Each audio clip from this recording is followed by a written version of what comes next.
Hello বন্ধুরা, চলে এসেছি পারুল কিচেন উইথ ভিলেজ ফুডে। আজকের রেসিপি করে কচুর ডাঁটা বানাবো। আজ কচুর ডাঁটা আমরা নিরামিষভাবেই বানাবো, ছোলা দিয়ে আর নারকেল দিয়ে। মাছ চিংড়ি আজ কিছুই দেবো না, চিংড়ি মাছ দিয়েও করা যায়। আজ আমরা সম্পূর্ণ নিরামিষভাবে বানাবো, তাই ছোলা আর নারকেল দিয়েই বানাবো। কচুর ডাঁটা কেটে নেবো।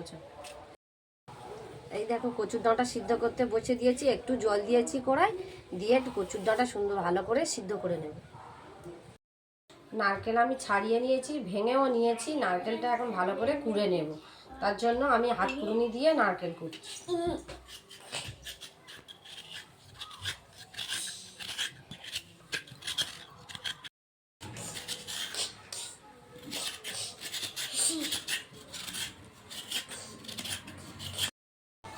এই দেখো, নারকেল করা হয়ে গেছে, নারকেল কুড়ে নিয়েছি। ওদিকে কচুর ডাঁটা সিদ্ধ করতেও বসিয়ে দিয়েছি, এতক্ষণে সিদ্ধ হয়ে গেছে, নামিয়ে নেব।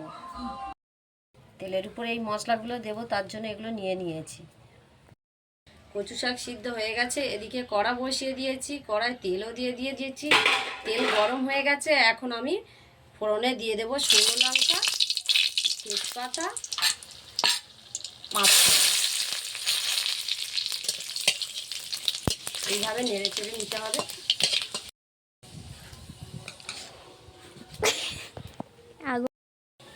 এক চামচ আদা বাটা দিয়ে দিলাম,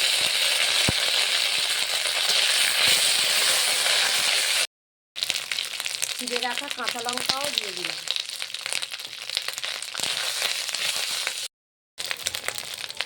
এক চামচ জিরে বাটা দিয়ে দেব। মশলাটা কষে নেব সুন্দর করে।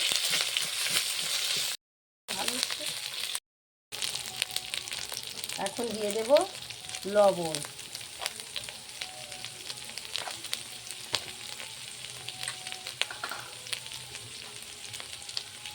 এক চামচ হলুদ,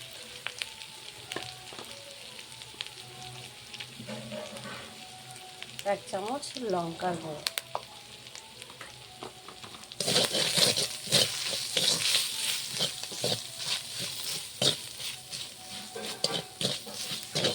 মশলা কষানো হয়ে গেছে, এখন কুড়ে রাখা নারকেলগুলো সব দিয়ে দেব।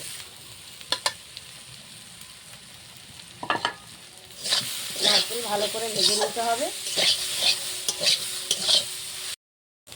নারকেল ভাজা হয়ে গেছে, ভালো করে নারকেল ভেজে নিয়েছি। এখন দিয়ে দেব সিদ্ধ করে রাখা কচু শাক।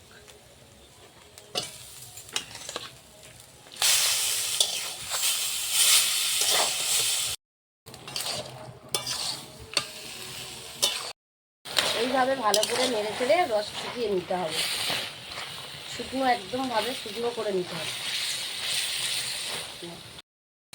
3 চামচ চিনি দিয়ে দিলাম, তোমরা যেমন মিষ্টি খান তেমন দেবেন, আমি এখানে 3 চামচ দিয়ে দিয়েছি।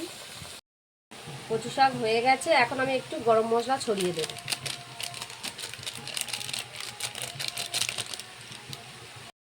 এই দেখো, কচু শাক রান্না হয়ে গেছে। এইভাবে নিরামিষ একবার রান্না করে খেয়ে দেখবে, খুব ভালো লাগবে খেতে। ভিডিওটি ভালো লাগলে লাইক, কমেন্ট, সাবস্ক্রাইব করবেন, বেশি বেশি করে শেয়ার করবেন। আজকের মতো এখানেই শেষ করছি। সবাই ভালো থাকবে, চলে আসবো আবার নতুন ভিডিওতে।